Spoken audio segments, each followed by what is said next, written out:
আসসালামু আলাইকুম এভরিওয়ান, সবাই কেমন আছেন? আশা করি ভালো আছেন। আমিও আল্লাহর রহমতে ভালো আছি।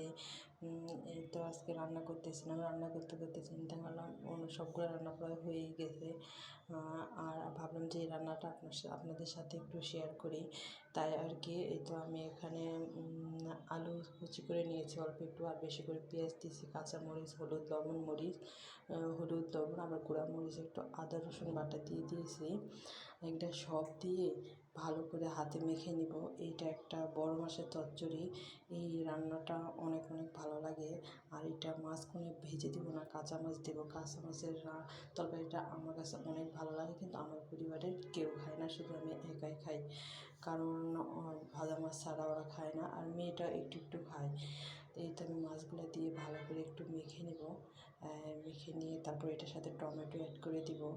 টমেটোটা অ্যাড করলে টমেটোটা এই চচ্চড়ির সাথে অনেক